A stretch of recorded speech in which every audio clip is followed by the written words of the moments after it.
Welcome back. Now in part one I shared with you 3 different ways to search the MLS, but you're probably asking yourself, well, how can I actually refine my search so I only get those listings that I want? And here's how you do it. If you look at the toolbar at the top of the screen, you'll see a button that says refine your search.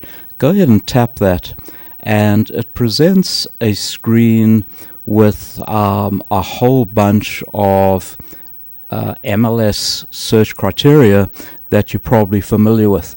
But I think to show you this example, let's clear this out and start from scratch. And the way you do that, as you'd expect, there's a button that says Start Over. So can you see at the top here, I click on Start Over and I go OK. And it starts off with the price from and the price to. Here are my defaults from 100,000 to 400,000, but in this area that isn't going to get me much. So let's go ahead and change it, and here I'll put in perhaps 400,000 up to, and I want to make sure that I do get some properties for this presentation, so let's go up to 900,000. Then notice for beds and for baths, it says ignore right now, but we don't want to ignore that. So click on this handy stepper where you press the plus sign, and each time you tap it, it increments, and let's go up to 3 or more, and perhaps baths, let's go to 2 or more, and so on. And when I click here, done, you'll notice now that I have those criteria entered. I have it set here for residential. I could of course have chosen condo, income or land or whatever, but let's stick with residential. And now on the left here are your search criteria, and let's say you wanted to search for, I don't know, status, and well, it just so happens that we put status right at the top here because it's such a common search criteria for you to use.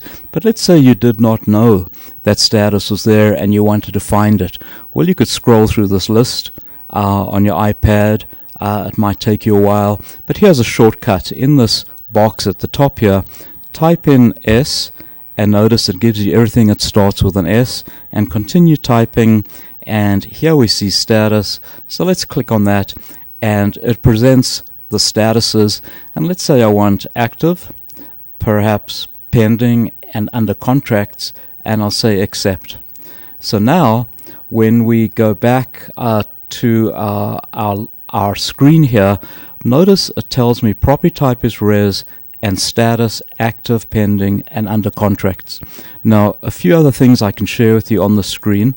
Notice if you were searching sold listings, you could use the slider to tell the system how far back to go. But in this case, I'll just leave it at 6 months. And the same for off-market listings.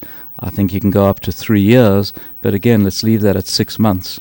And now I could click close, or I could use these handy shortcut buttons at the bottom. If I wanted to search the entire MLS, I could go search all MLS, or if I just wanted to search the map, I could go search visible map. Or the other way to do it is just close out here, and then at the top here say search visible map, and it'll search the map and find the properties that match your criteria. And of course you have them here on the left, and you can tap on any one of these and go to the property that interests you. So anyway, that concludes the section on how to refine your search. Thank you.